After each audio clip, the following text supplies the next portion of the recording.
Au cœur de la société. Au cœur de la société est une émission préparée en synergie par les radios Inzamba, Agateka Kawe, Radio RPA, Idjouya Nyagihugu, ainsi que la radio-télévision Renaissance.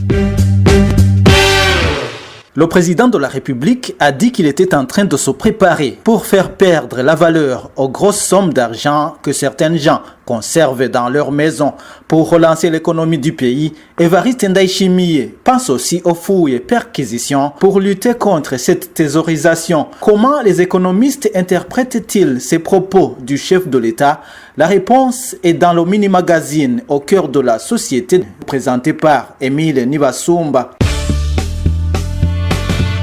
Bienvenue dans ce mini-magazine de la synergie des médias. Mercredi, au cours d'une prière organisée par le Parlement burundais, le président Évariste Ndayishimiye a évoqué certaines mesures qu'il envisageait de prendre pour sortir le pays de la pauvreté. Ce n'était pas pour la première fois qu'il parlait du changement des billets. Le jour où vous vous rendrez compte que votre argent n'a plus de valeur, vous comprendrez que je ne plaisante pas. Un jour, je ferai tout cet argent des simples papiers et il ne restera que l'argent des citoyens qui aura de la valeur. Déposez votre argent dans les banques avant qu'il ne soit trop tard. Vous ne saurez ni le jour ni l'heure. Certains pensent qu'ils seront alertés par leur source à la berbère. Vous serez étonnés. Ce jour-là, vous vous rendrez au marché et à votre tour, vous trouverez votre argent devenu de simples papiers. Vous n'avez pas honte de mal utiliser le trésor public? Voulez-vous que j'opère des fouilles et perquisitions? C'est ce que vous voulez? Ne soyez pas surpris si demain je procède ainsi. Heureusement que les parlementaires me soutiennent. Nous menons un combat difficile avec des leaders qui veulent que le pays reste pauvre. Ils prennent de gros montants d'argent à la berbère et vont le planquer dans leur maison.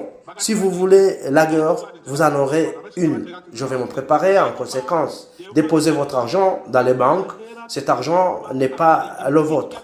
Je vais vous le démontrer. Le président Évariste Ndayishimiye s'était exprimé en Kirundi. La traduction en français a été faite par Edi Claude Nininahazwe de la radio Inzamba. Au micro de nos confrères de la télévision Renaissance, l'économiste Chanel Girumugisha indique que le changement de billet ne servira à rien parce que la plupart conservent cet argent en devise. Dire que le président de la République peut tout d'un coup rendre cette somme d'argent, je me dis que c'est impossible. Est-ce qu'il a le pouvoir sur les devises? Il faut attaquer le problème à sa source et se demander pourquoi ces gens fortunés ont tendance à thésauriser. Ils ont premièrement peur d'investir. Ils se disent, moi aujourd'hui j'injecte ma somme d'argent dans le circuit du business, et demain je vais tomber en faillite. Ou tout simplement, si je commence à émerger, ça devient remarquable et je risque de m'attirer des foudres. C'est de l'insécurité parce que, vous savez, aujourd'hui vous avez de l'argent, l'information passe, ça crée de l'insécurité autour de toi. On vous dit, ah, toi tu as gagné, tu as de l'argent, tu dois prendre une somme et verser cette somme sur le compte du parti. Autre chose, il n'y a plus ce principe de secret bancaire. Aujourd'hui,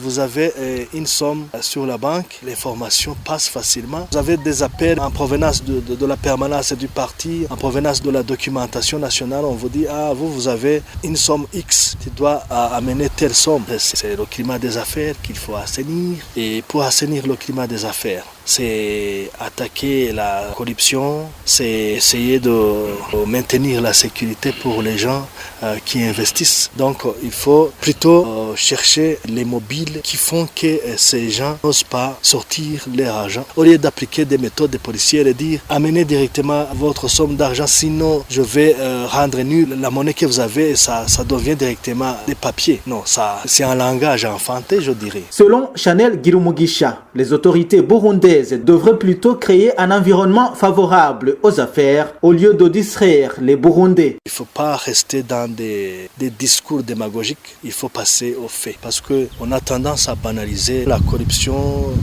le détournement, parce que inviter les gens qui ont détourné, qu'il y a un compte bancaire qui a été prévu pour aller déposer discrètement l'argent gagné indûment, vraiment c'est de la honte parce qu'on dirait que finalement la corruption, le détournement, ce n'est plus en délit. Moi, je me dis plutôt qu'il faut punir sévèrement ces gens qui ont détourné des fonds publics. Souvent, on a tendance à punir ces petits-là juste pour nous voiler la face, pour nous montrer qu'il y a quelque chose qui est en train de se faire dans le découragement de la corruption, alors qu'il y a des grands poissons que l'on n'ose pas toucher. Ça serait vraiment une solution qui donnerait des résultats, parce que même le petit là où il se dit si on n'est parvenu à punir Monsieur X qui a détourné des fonds publics, pourquoi pas moi demain. En octobre 2022, le FMI a sorti un rapport selon lequel le Burundi était le pays le plus pauvre de la planète, avec seulement $307 de produit intérieur brut par habitant. Et voilà, c'est par ici que nous mettons un point final au mini-magazine au cœur de la société. Merci à vous tous qui nous avez suivis. À la présentation, c'était Emile Nibasumba. C'était l'émission Au cœur de la société.